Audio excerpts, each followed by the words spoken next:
Good morning. So, is it okay for men to be vulnerable and for them to show their true emotions? That's what we're going to get into today. Welcome to the Rise to Thrive show. I am your host, James Boardman. And if you are coming through, then please do let me know by either hitting the love heart button, commenting below whether you hide or show when you feel vulnerable or low in emotion, and whether it's something you hide or whether it's something you show. And please do share this with somebody that might need it right now. All right, guys, so how are we doing? I hope everyone's good. So let me just adjust this light. So the question at the very start of the show was, in case some of you had just shown up a little late, was number one, is it okay for men to show vulnerability? And is it okay, should it be okay for men to show their true emotions and feelings? Okay, so I'm gonna talk about my first experience of feeling vulnerable. It's quite windy out here, so hopefully you guys can hear me okay and the sound quality is okay. So I was trying to think back to when I first felt vulnerable as an adult, shall we say, and when I really showed some true emotion. So I think about, the first time I can think about is when I joined the military, when I joined the Royal Marines. I was on week 5 of training and I basically messed up. I used my rifle as a bivvy pole, right?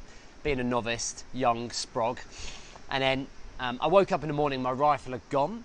And basically, one of the training team had heard the rifle fall, took the rifle. I was in the dude. I was on the flank. It was the only time I was ever on the flank. But anyway, when you're on the flank, you're getting hammered, okay? Physically, mentally, emotionally. So it was me and one other guy. And we were on the flank.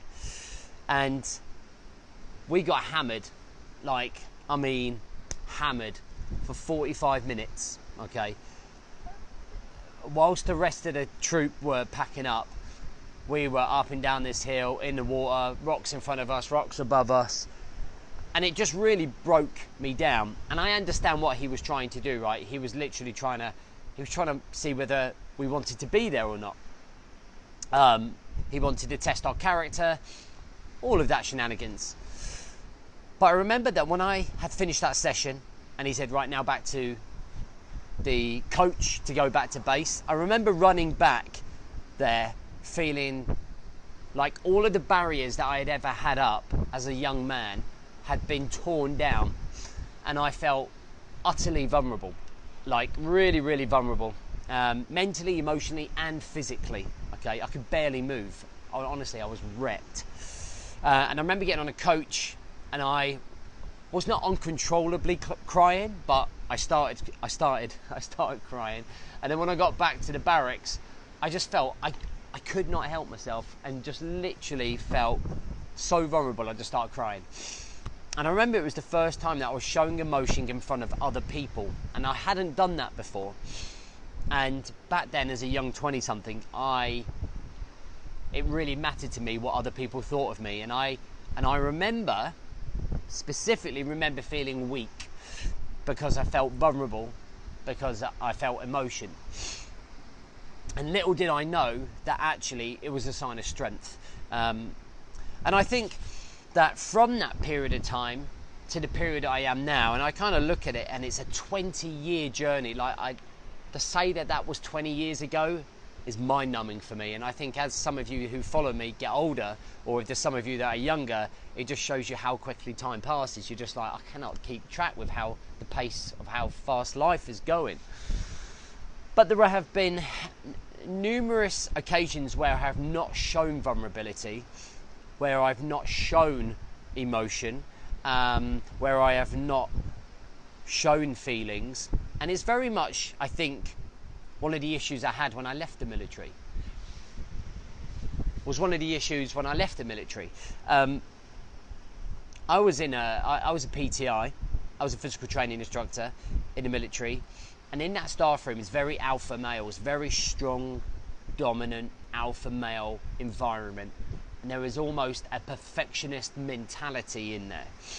And I think that almost concreted my barriers to being able to expose actually a lot of the insecurities that I felt, a lot of the self-doubt that I held, a lot of the imposter syndrome that I carried around with me. And a lot of those things I just kept in.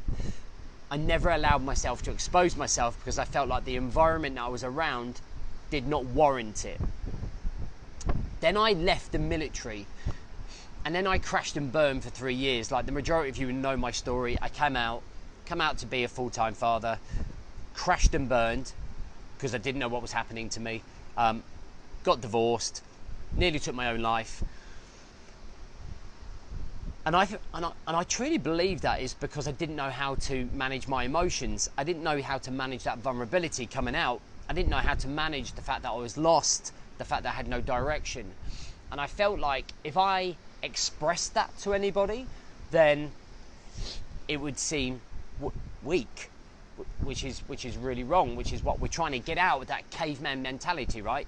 I feel like we've come out of that generation of that coal mine mentality of like, just shut up, get on with it, just put food on the table. Like that old type of mentality that still lingers in many men. And I feel because we harness and we hold on to those vulnerabilities and those emotions and we don't express them, it kind of makes us very numb and non-emotional, okay? And then we become quite internally miserable with it. We become quite internally angry. We become internally confused emotionally and mentally because we're not expressing ourselves. A volcano can only brew so long before it explodes, right? So things changed when I met my wife, and between 2014 and 2017, I would probably cry every day, uncontrollably. And I used to listen to music. I remember listening to this song once that came on the radio. It was by Birdie, and it just triggered something. I couldn't tell you what it was, but it just triggered emotions that had been built up for so many years, and I just cried non-stop. How she stayed with me, I have no idea. But a lot of it was a lot of pain. Morning, all right? You all right? Yeah, you? Okay. A lot of it was a lot of pain and suffering that I was going through that I hadn't expressed, and it had just built up. And I felt like it was a 3-year detox. It was a 3-year detox to holding maybe 12 years worth of emotions and vulnerability in, right? Excuse me. And I just outpoured it. Then when Alba was born in 2017, was our first child with my wife, and I started to feel a lot more in control of my emotions, and I started to accept that, started to understand, should I say, more, with high levels of self-awareness, with working on myself, with doing things like the morning routine, focusing on my fitness, that I could understand myself better. And I think when we understand ourselves better, and when we're more confident in understanding our emotions, our insecurities, the things that lead to like signs and symptoms of depression and anxiety, when we start identifying ourselves with our purpose and drive, I think it allows us to be able to be vulnerable, to show our feelings and emotions. Now I'm very open about it because I feel it's a strength. I'm doing it with you right now. I'm sharing experience with you. I'm telling you that about things that I'm open with. I'm showing you that I can be vulnerable, but I can also be super strong. Just because I'm vulnerable, it doesn't make me a bad coach. It doesn't make me a bad father. It doesn't make me a bad husband. It doesn't make me a bad friend. And I think that this is what we need to start implanting in here, is that actually doing those things is good for you, because suddenly you don't become this pent up, built up, stressed, confused man who does not know where he's going. You can express yourself. And actually when we express ourselves, when we have a cry, when we brain dump on somebody that we love, when we communicate with our people that matter most to us, we unload all of that, and that allows us to be able to live the life that we want to live. That allows us to be able to get on with the next day, understanding ourselves better, not fighting those emotions, not fighting that vulnerability. And then we become a much better dad. And then we become a much better husband. And the things that we're talking about right now are the things that we should be teaching our children. Like, they should understand that actually, they should understand fully that actually it's all right if you feel vulnerable. It's all right if you don't have a good day. It's all right if you don't feel fully secure. It's all right if you feel confused about why you don't feel happy and why other children feel happy. Because if we suppress those emotions and we suppress those things that are going on in their head, guess what the kids are going to do? Guess what that's what they're going to do. I share openly with my big two everything I went through when I left the military, from my suicide attempt to the emotions, to me holding stuff in, to me being able to talk. I encourage my boy to always talk to me. And that's why we play basketball, and I don't sit down and go, right, talk to me. Like, we play basketball. That way we are able to express, chat and play. I go for lunch with my daughter and we make sure that she's all right. She's had counselling. She's going through her mental health thing from the split delayed trauma. So it's important to be talking about these things and making it more recognised.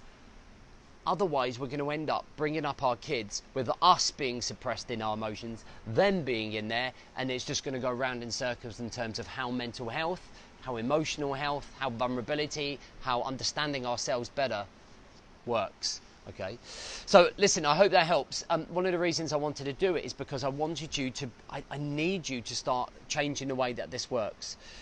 Okay, vulnerability, being vulnerable, letting your guard down, opening up to the people that you love the most, is absolutely important to your development.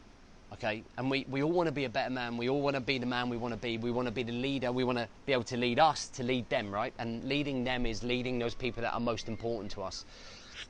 And I think that's where we have to break this cycle and say, right, yep, my dad unfortunately died when I was 6, but like, I would say that my mum never really opened up about the trauma of losing my dad at 6.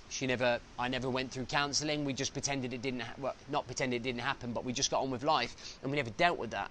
And that's why today I'm going through all of this and it's all relating back to that. But if I could have done that work at 10, then maybe the way that I went through life may have been slightly different. But that's what it is. I hope you've enjoyed this morning. I've enjoyed being able to share that with you, and I really hope that gives you the strength, the courage, the confidence to be you, to open up to you. And I think it's really, really important that you do confront the reflection in the mirror and everything that's going on in here. Okay. Have a great day, and I will see you on Friday.